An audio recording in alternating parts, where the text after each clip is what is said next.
Hello. Start करो madam. Good morning students. आज हम साइंस 2 का लेसन नंबर 5 पढ़ेंगे, जिसमें कि हमारे पाठ का नाम है हरित ऊर्जा की दिशा में। तो इसमें आपने जो इसका पहला पार्ट जो है, पहला पार्ट आपको पढ़ाया जा चुका है। तो अब हम उसके आगे कंटिन्यू करेंगे। तो इसके लिए मैंने आपके लिए एक पीपीटी बनाई है, मैं वो शेयर करने जा रही हूँ।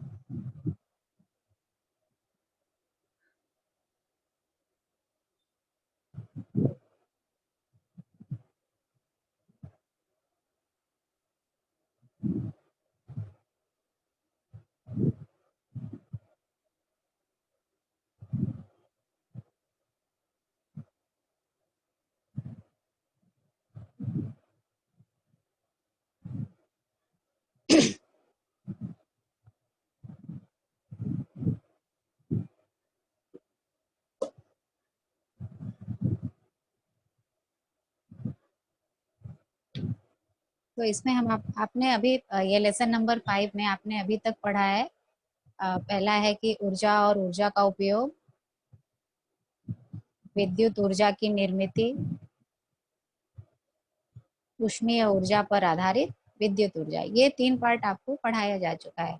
अभी ऊर्जा और ऊर्जा के प्रकार के बारे में आप भली भांति परिचित हैं।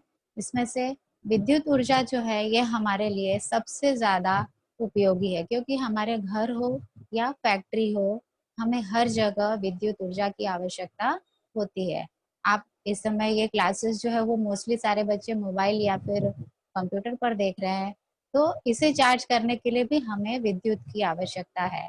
तो इसलिए विद्युत जो है, अब ये विद्युत का उत्पादन जो है वो किया जाता है, तो उसके लिए हमारे कई प्रकार होते हैं। पहला, जैसे आपने पढ़ चुके हैं आप, ऊष्मीय ऊर्जा पर आधारित विद्युत ऊर्जा निर्मिति केंद्र। यहाँ पर ऊष्मीय ऊर्जा का उपयोग कर पानी को बॉईल करके भाप बनाया जाता है, और उससे भाप पर चलने वाला टरबाइन चलाकर विद्युत ऊर्जा का निर्माण किया जाता है। इसमें हमारा अगला टॉपिक आता है परमाणु ऊर्जा पर आधारित विद्युत ऊर्जा निर्मिति केंद्र। यानी यहाँ पर विद्युत का उत्पादन करने के लिए परमाणु ऊर्जा का उपयोग किया जाता है। और दूसरा हमारा है प्राकृतिक गैस ऊर्जा पर आधारित विद्युत केंद्र। ये दोनों टॉपिक आज हम कवर करेंगे।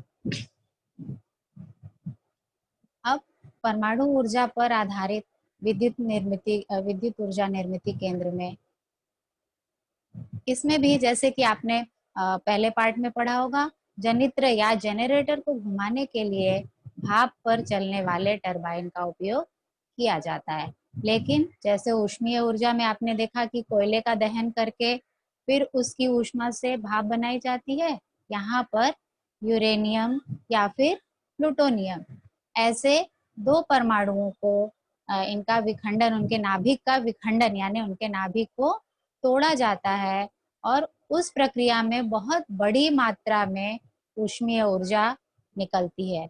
इस ऊर्जा का उपयोग करके पानी से उच्च तापमान यानी बहुत अधिक तापमान वाली और प्रेशर या दाब वाली भाप का निर्माण किया जाता है। अब इस भाप का उपयोग वाष्प से चलने वाले टरबाइन का घुमाने में इसका उपयोग किया जाता है, जिससे वापस से जनरेटर या जनित्र घुमाकर विद्युत की निर्मिति की जाती है। अब इस प्रक्रिया को हम एक आकृति की सहायता से समझ सकते हैं। अब इसमें आपको पहले तो एक भट्ठी होती है, परमाणु भट्ठी।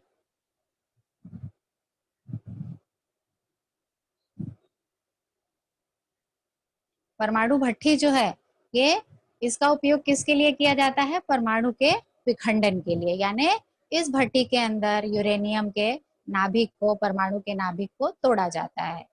इसके बाद जो ऊष्मा जो निर्माण होती है उसे हम यूज करते हैं पानी से भाप बनाने के लिए, तो उसके लिए भी एक यंत्र की रचना होती है।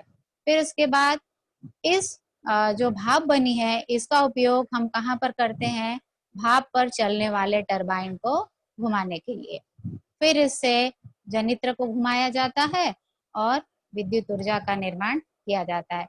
अब ये जो भाप है, आपको पता है कि पानी भी हमारा एक अमूल्य संसाधन है, तो इस भाप को रूपांतरण पुनः इसे ठंडा किया जाता है, जिससे कि भाप वापस से पानी में बदल जाती है और फिर से उस पानी का जो उपयोग है वो भाप निर्मित के लिए किया जाता है।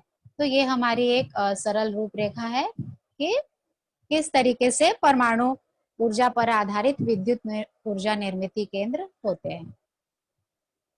अब परमाणु विद्युत निर्मित केंद्र में ऊर्जा का रूपांतरण किस तरीके से होता है, जैसे कि आपको ऊर्जा की अविनाशिता का नियम पता होगा कि ऊर्जा जो है हम ना तो उसे नष्ट कर सकते हैं ना ही उसका निर्माण कर सकते हैं। हम क्या करते हैं, खाली उसका रूप एक रूप से दूसरे रूप में बदलते हैं।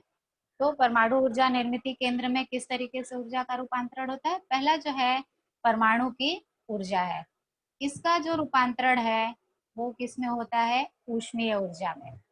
अब इस ऊष्मीय ऊर्जा का उपयोग किस में किया जाता है, भाप बनाने के लिए। तो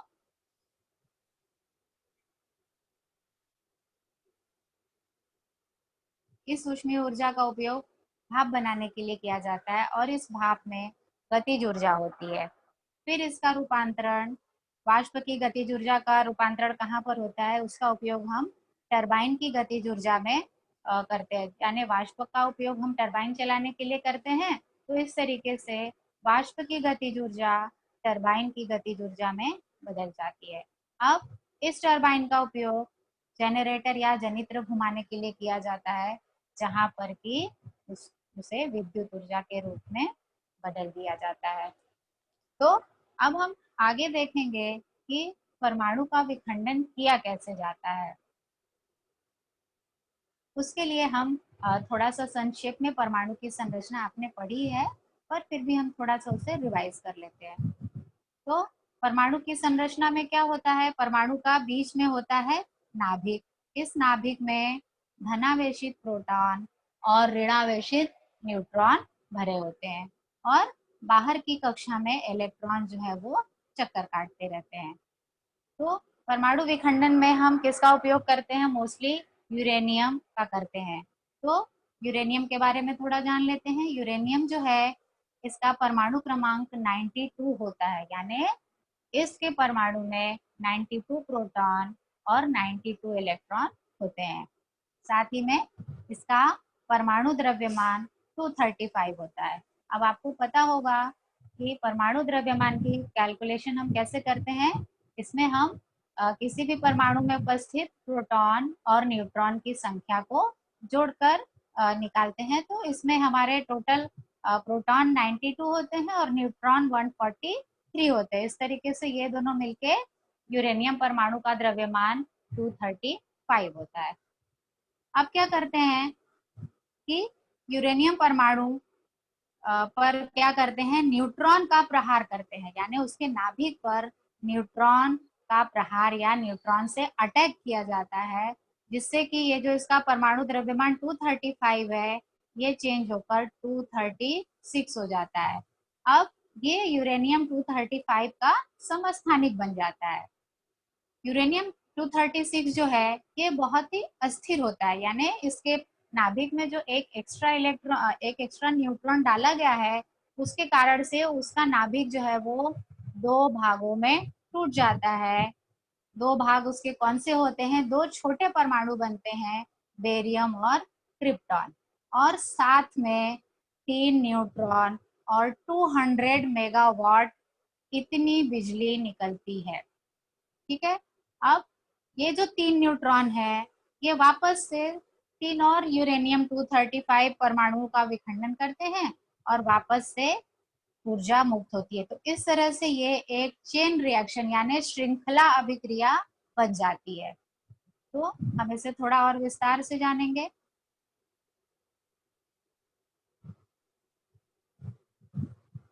यहाँ पर आप देखो, यहाँ पर यूरेनियम 235 आपका जो ये परमाणु है इस पे हम न्यूट्रॉन से प्रहार करते हैं। तो अब ये किस में बदल जाएगा, यूरेनियम 236 में। इसके बाद ये जो नाभिक है इसका अब ये बहुत ही अनस्टेबल अस्थिर हो जाता है, यानी एक जो एक्स्ट्रा इलेक्ट्रॉन आता है उसकी वजह से ये नाभिक टूट जाता है और हमारे पास बन जाता है दो परमाणु बनते हैं। पहला बनता है बेरियम और दूसरा बनता है क्रिप्टॉन, और साथ में 3 न्यूट्रॉन और बनते हैं, और एक परमाणु से 200 मेगावाट इतनी बिजली का निर्माण होता है। अब ये 3 जो न्यूट्रॉन बने, ये वापस से 3 अलग अलग यूरेनियम परमाणुओं का जो है उनके ऊपर अटैक करते हैं, उनके नाभिक पर। फिर से वो वापस से हर एक, ये जो तीनों परमाणु है यूरेनियम के, ये अलग अलग बेरियम और क्रिप्टॉन में टूट जाते हैं। 200 मेगावाट एनर्जी निकलती है और साथ ही में 3 न्यूट्रॉन निकलते हैं। तो इस तरह से ये श्रृंखला आगे बढ़ती जाती है। इसे ही हम कहते हैं केंद्रकीय विखंडन।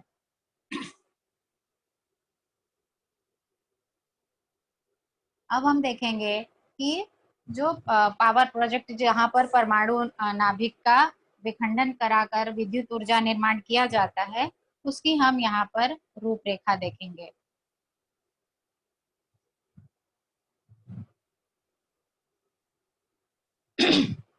यहाँ पर आप देख रहे हो कि परमाणु भट्ठी है, ये परमाणु भट्ठी है। यहाँ पर, यहाँ बीच में यूरेनियम रखा जाता है। साथ ही में ये नियंत्रक नलिकाएं होती हैं। जो ये नियंत्रक नलिकाएं जो रहती हैं, वो जो न्यूट्रॉन, अगर हम चेन रिएक्शन जो होती है, हर एक परमाणु के विखंडन से 3-3 न्यूट्रॉन निकलते जाते हैं, तो उन्हें एक्स्ट्रा जितना हमें विखंडन कराना चाहिए उतना ही विखंडन हो, इसके लिए क्या करते हैं, ये नियंत्रक नलिकाएं रहती हैं, हम ऊपर या नीचे कर सकते हैं। तो जब हमें ये चेन रिएक्शन रोकनी होती है, तो हम इन नलिकाओं को नीचे कर देते हैं, जिससे कि वो जो एक्स्ट्रा न्यूट्रॉन जो रहते हैं वो उनको ऑब्जॉर्ब कर लेते हैं और चेन रिएक्शन जो है वो रुक जाता है। तो अब यहाँ पर यूरेनियम परमाणु का विखंडन कराया जाता है। ये जो चैम्बर है उसमें मोस्टली सोडियम भरा होता है।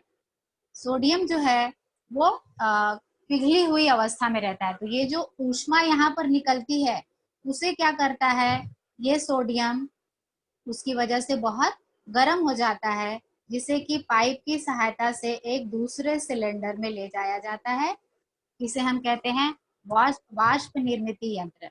यहाँ पर ये पाइप जो है, इसमें से सोडियम जाता है और यहाँ से वो वापस आ जाता है, और ये जो सिलेंडर है इसमें पानी भरा होता है। तो ये जो पिघली हुई अवस्था का सोडियम है, इसकी गर्मी से ये पानी जो है उबल जाता है और यहाँ पर भाप निकलती है। इस पानी की वाष्प को क्या करते हैं कि वाष्प से चलने वाले टरबाइन को घुमाते हैं, और ये जो भाप रहती है, अब यहाँ पर आप देखो, यहाँ पर एक कूलिंग टावर होता है। इस कूलिंग टावर से ठंडा पानी अंदर जाता है, और ये जो भाप है इस पे जब लगती है तो ये वापस से संघनित होकर ठंडी होकर पानी में बदल जाती है, जिसको कि पंप की सहायता से वापस से वाष्प निर्मिती यंत्र में ले जाया जाता है।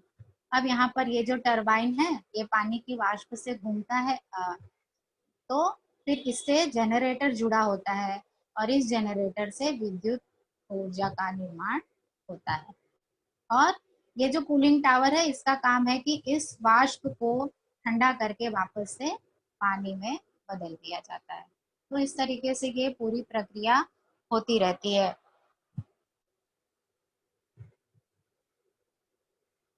अब हम देखेंगे कि परमाणु ऊर्जा से हमें क्या लाभ है और इनकी क्या विशेषताएं हैं और क्या इनसे समस्याएं उत्पन्न हो सकती हैं। तो पहले हम इनसे हमें क्या लाभ है वो देखते हैं।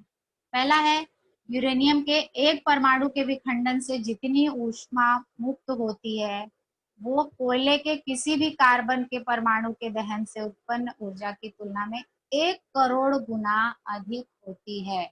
यानी अगर आप समान आकार के, यानी अगर आप ऐसे टुकड़े लो जिनमें कि यूरेनियम के परमाणुओं की संख्या और कार्बन जो आपने टुकड़ा लिया उसमें कार्बन के परमाणुओं की संख्या समान है, तो यूरेनियम के विखंडन से कोयले की तुलना में 1 करोड़ गुना अधिक विद्युत ऊर्जा ऊष्मा का निर्माण होता है।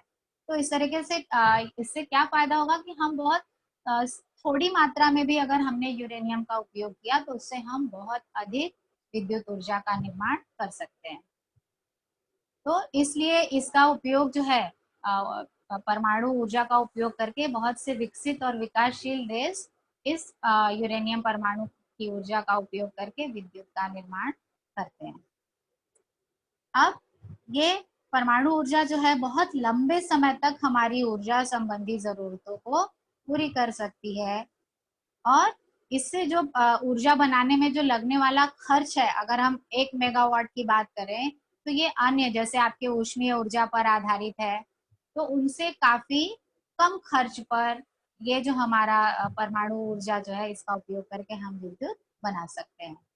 साथ ही में परमाणु ऊर्जा जो है इसकी प्रक्रिया में बहुत कम मात्रा में हरित गृह गैसें, या जिसको हम नॉर्मली हम लोग ग्रीन हाउस गैसेस बोलते हैं, जिनसे कि हमारी पृथ्वी का तापमान बढ़ रहा है, वो बहुत सीमित मात्रा में इसका उत्पादन करते हैं। जैसे कोयले का अगर हम दहन करते हैं तो उसकी दहन के फलस्वरूप बहुत बड़ी मात्रा में ग्रीन हाउस गैसें जो है वो निकलती हैं, लेकिन यहाँ पर ऐसी समस्या नहीं है।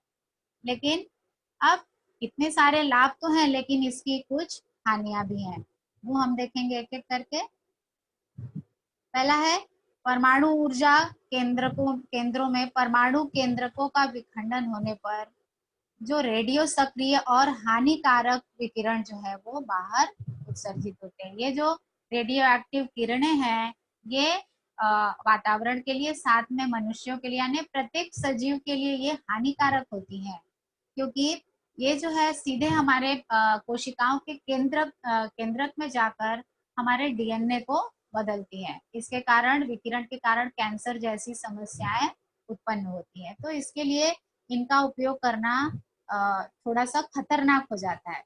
अब दूसरा है ये जो विकिरण है, चलो निकल रहे हैं, लेकिन अगर हम किसी तरीके से इनको हम सुरक्षित तरीके से अगर इनको डिस्पोज कर पाते तो कोई समस्या नहीं थी, लेकिन इनको हम ये जो विकिरण बाहर निकल रहे हैं इसको हम वातावरण में फैलने से कैसे रोके, इसके लिए बहुत कारगर उपाय अभी तक सामने नहीं आए।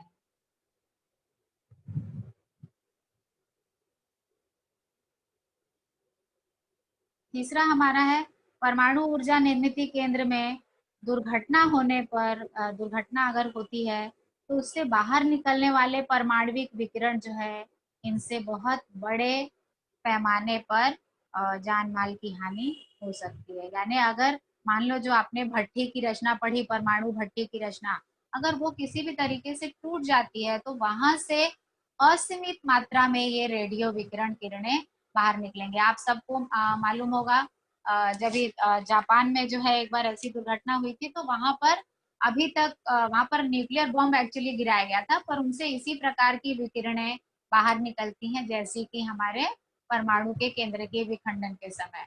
तो उनसे जो है वहां के लोग अभी तक बहुत सारे लोग ऐसे हैं जो अपंग पैदा होते हैं। तो ये इतने ज्यादा खतरनाक है। अब इसके आगे हम लोग पढ़ेंगे प्राकृतिक गैस पर आधारित विद्युत केंद्र। अब ये प्राकृतिक गैस क्या होती है? प्राकृतिक गैस जो है ये हाइड्रोकार्बन गैसों का एक दहनशील मिश्रण है। हाइड्रोकार्बन गैस का मतलब ऐसी गैसें जो कार्बन और हाइड्रोजन से बनी होती है। इसमें मुख्यतः जो रहती है वो मीथेन होती है, ईथेन होता है, प्रोपेन, ब्यूटेन और पेंटेन। इस तरीके के हाइड्रोकार्बन जो गैस रहते हैं उनसे मिलकर ये प्राकृतिक गैस बनती है। और इनकी जो थर्मल क्षमता है, थर्मल क्षमता का मतलब इनको जलाने पर 9000 किलो कैलोरी से 13500 किलो कैलोरी तक की ऊर्जा हमें प्राप्त हो सकती है। और ये प्राकृतिक गैस मिलती कहाँ पर है? जहाँ पर कि डीजल, पेट्रोल जैसे इनके कुएं होते हैं ना, वहां पर ही ये प्राकृतिक गैस जो रहती है वो पाई जाती है। तो इनका उपयोग करके भी हम विद्युत ऊर्जा का निर्माण कर सकते हैं। अब इसमें हम क्या करते हैं, प्राकृतिक गैस के ज्वलन से निर्माण होने वाली उच्च तापमान और दाब की वायु से घूमने वाले टरबाइन का उपयोग किया जाता है। यानी ये जो टरबाइन है ये किससे बनता है, किससे घूमता है? तो ये जो हम प्राकृतिक गैस को जलाते हैं, तो जलाने के बाद जो गैस बनती है उसको हम बहुत ही उच्च तापमान और दाब के साथ उसका उपयोग टरबाइन चलाने के लिए करते हैं। तो इसे भी हम एक फ्लो चार्ट के रूप में देख सकते हैं। उच्च दाब की हवा के लिए कंप्रेसर, यानी हमें एक कंप्रेसर का उपयोग करते हैं और जिससे कि हवा को जो है वो उच्च दाब के साथ भेजा जाता है, जो प्राकृतिक गैस है। और यहाँ पर नैसर्गिक वायु, आप सबको पता है कि किसी भी चीज को जलाने के लिए हमें ऑक्सीजन की जरूरत होती है, तो हम यहाँ से ऑक्सीजन यानी नैसर्गिक जो आपके वातावरण में उपलब्ध वायु है उसको ज्वलन कक्ष में भेजा जाता है। और ये जो गैस यहाँ पर बनती है उसका उपयोग वायु पर चलने वाले यानी हवा पर चलने वाले टरबाइन को हम इससे चलाते हैं। इस टरबाइन से जनित्र जुड़ा होता है और इस जनित्र से वापस विद्युत ऊर्जा का निर्माण किया जाता है। तो अगर हम देखें तो प्राकृतिक गैस पर ऊर्जा पर आधारित विद्युत केंद्र में 3 भाग होते हैं। पहला है उच्च दाब की हवा के लिए कंप्रेसर, दूसरा है ज्वलन कक्ष, तीसरा है वायु पर चलने वाला टरबाइन। ये 3 भाग होते हैं। तो कंप्रेसर जो है उसका काम क्या है कि ज्वलन कक्ष में उच्च दाब की हवा प्रवाहित करते हैं और वहां पर प्राकृतिक गैस और हवा एकत्र आकर उन्हें जलाया जाता है। अब ये जो जलने वाली जो गैस रहती है ये बहुत ही उच्च दाब और तापमान पर होती है, जिसका उपयोग हम वायु पर चलने वाले टरबाइन के ब्लेड को घुमाते हैं। इस टरबाइन से जनित्र जुड़ा हुआ होता है जिससे कि विद्युत निर्मिती होती है। और प्राकृतिक गैस पर आधारित जो विद्युत निर्मिती केंद्र है इसे हम किस तरीके से, जैसे हमने पहले बार देखा परमाणु ऊर्जा पर आधारित जो है विद्युत ऊर्जा का जब निर्माण होता है तो उसमें ऊर्जा का रूपांतरण कहाँ से कहाँ तक होता है, तो हम यहाँ पर भी देखेंगे।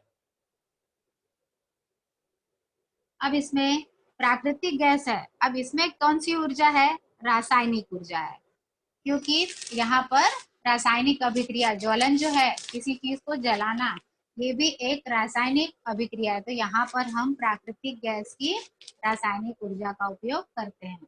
इसका रूपांतरण जब हम इसे जलाते हैं तो जो गैस निकलती है जो वो जो रहती है उसमें बहुत मात्रा में गतिज ऊर्जा होती है। तो ये जो प्राकृतिक गैस की रासायनिक ऊर्जा है वो किस में बदल जाती है, प्राकृतिक गैस से के ज्वलन से निर्माण हुई गतिज ऊर्जा में बदल जाती है।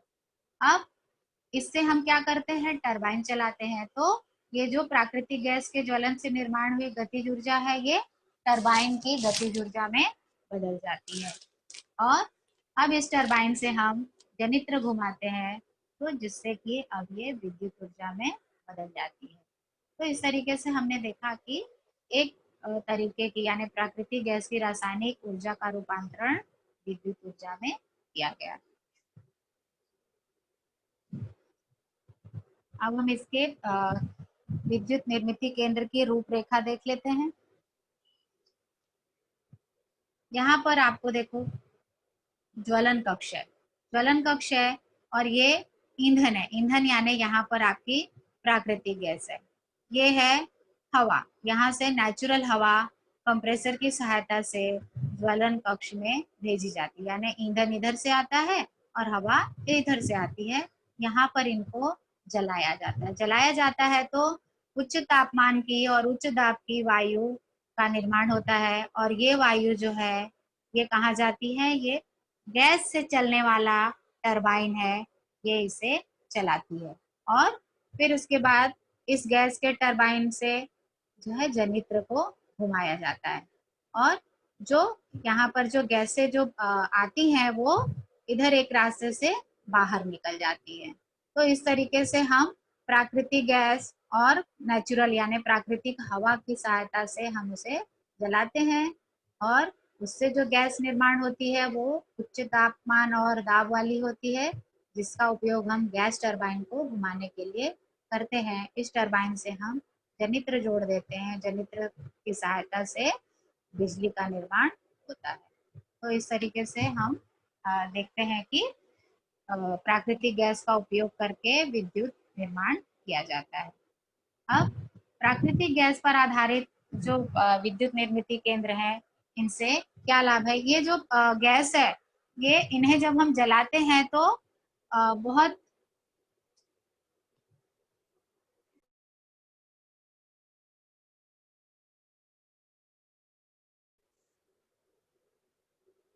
हम देखेंगे कि इनके क्या लाभ हैं।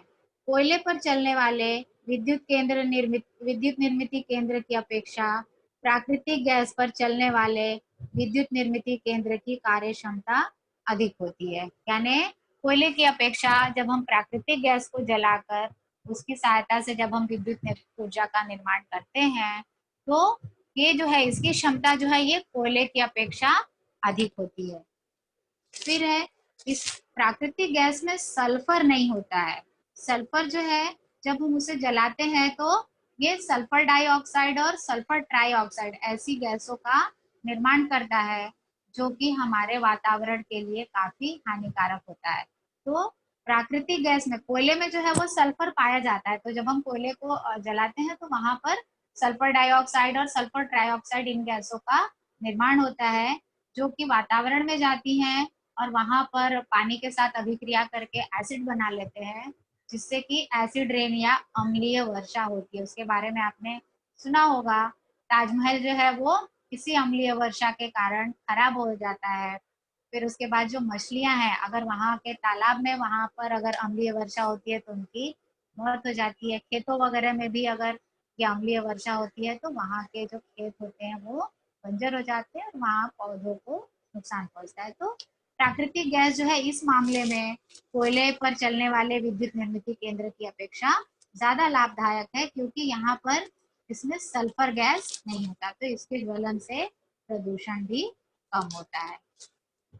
तो इस तरीके से हमने देखा कि हम किस तरीके से परमाणु ऊर्जा और प्राकृतिक गैस इनका उपयोग करके विद्युत ऊर्जा का निर्माण कर सकते हैं। Thank you.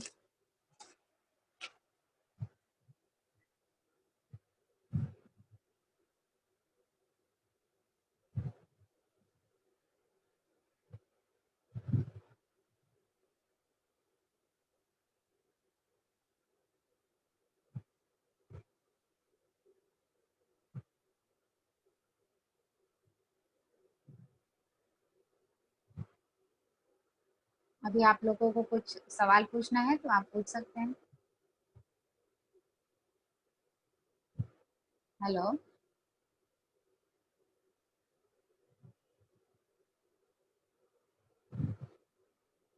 किसी को कुछ पूछना है?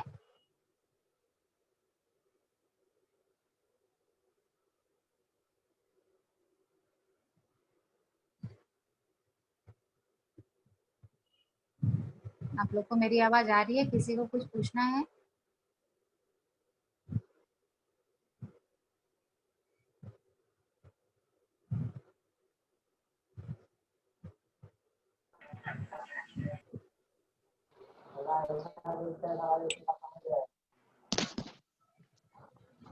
आप लोगों को कुछ पूछना है? आवाज आ रही है मेरी? मेरी बात क्या बना है?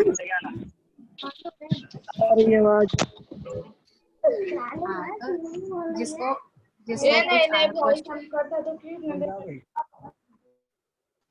जिसको कुछ क्वेश्चन करना है वो अपना हैंड रेज करो और फिर आप अपने प्रश्न पूछ सकते हो पाठ पर आधारित।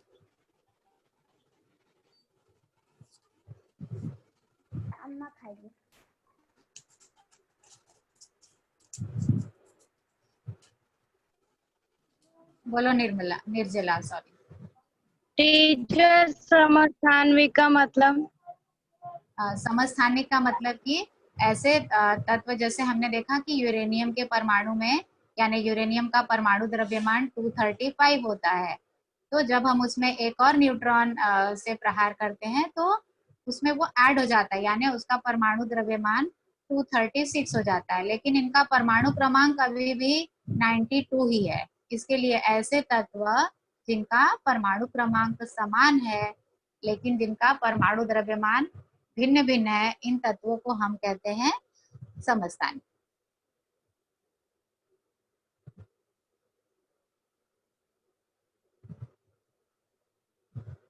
और कोई? हाँ, बोलो पार्वती। प्रणाम टीचर। हाँ बोलो बेटा, क्या पूछना आपको? टीचर परमाणविक किरणें मतलब क्या होता है?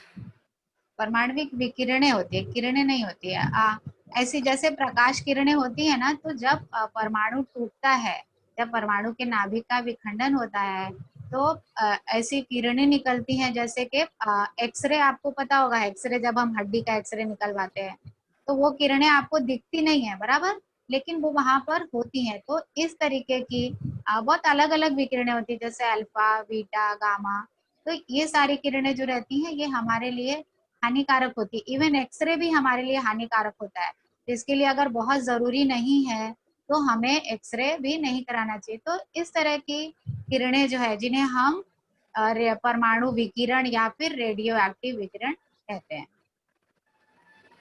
और टीचर, विद्युत ऊर्जा निर्मित केंद्र ये कौन सी ऊर्जा पर आधारित है? हमने बेटा पढ़ा ना, ये अलग अलग जो है आपके विद्युत ऊर्जा निर्मित केंद्र बहुत तरीके से बन सकते हैं। इसमें आप लोगों ने पहले पार्ट में सर ने पढ़ाया होगा, वहां पर ऊष्मीय ऊर्जा पर आधारित विद्युत निर्मित केंद्र, यानी बिजली कैसे बनाई जाती है, वो टरबाइन चला के बनाई जाती है। यानी टरबाइन घूमता है तो उसकी सहायता से जनरेटर को घुमाया जाता है। तो अब इस टरबाइन को घुमाने के लिए हम अलग अलग तकनीक का उपयोग कर सकते हैं, जैसे पानी से घुमा सकते हैं, भाप से घुमा सकते हैं, हवा से घुमा सकते हैं। तो हमने ये जो दो प्रकार देखे उसमें पहला जो है वो परमाणु विद्युत ऊर्जा केंद्र था। वहां पर क्या करते हैं, परमाणु का नाभिकीय विखंडन कराते हैं, तो उससे ऊष्मा या गर्मी निकलती है। तो उस गर्मी का उपयोग हम लोग किस में करते हैं, उससे पानी के पास रखते हैं, तो पानी जो है वो उबल कर भाप बनता है। तो उस भाप का उपयोग, जैसे आपने पढ़ा होगा ना, भाप का इंजन बनाया जाता है, तो उसी तरीके से भाप की सहायता से टरबाइन को घुमाया जाता है, जिससे बिजली बनती है। बेबी चौरसिया बोलो। टीचर मेरा ये क्वेश्चन है, एमईवी करके उसमें दिया है ना, न्यूट्रॉन क्या और दिया है? 200 एमईवी। हाँ, वो मेगावाट है बेटा, वो जो गर्मी निकलती है उसके बारे में, ऊष्मा जो निकलती है ना, ये उसका माप है, 200 मेगावाट है। एम ई से हाँ, मेगा होता है और वी से volt. Okay, thanks teacher.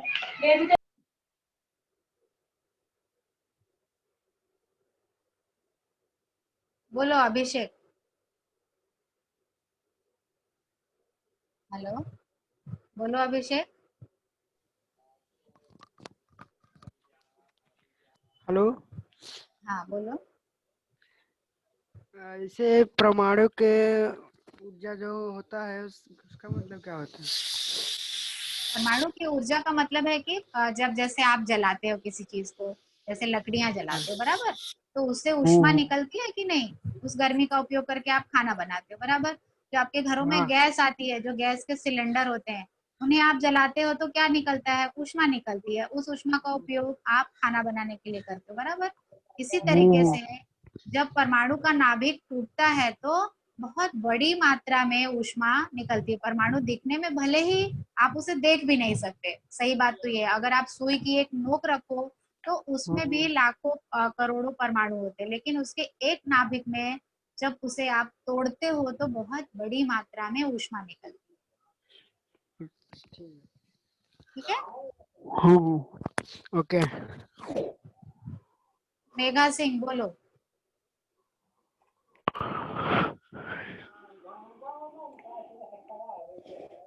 Megha Singh.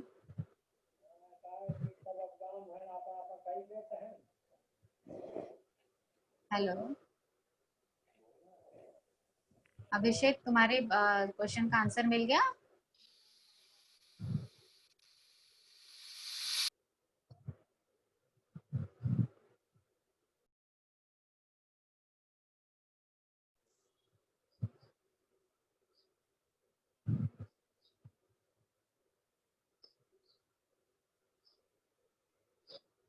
और किसी को कुछ पूछना है?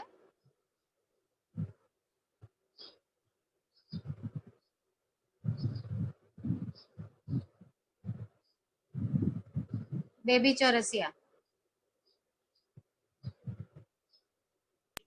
टीचर मेरा ये क्वेश्चन है ना, आप जरा एक और बार प्राकृतिक गैस पर आधारित विद्युत निर्मित केंद्र का जो चार्ट है ना, बस वो समझाइए ना मुझे।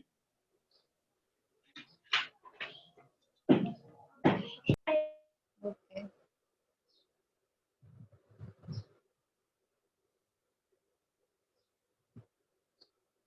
ठीक है, मैं वापस से आपको स्क्रीन शेयर करके पहले पीपीटी दिखाती हूँ, फिर मैं आपको समझाती हूँ।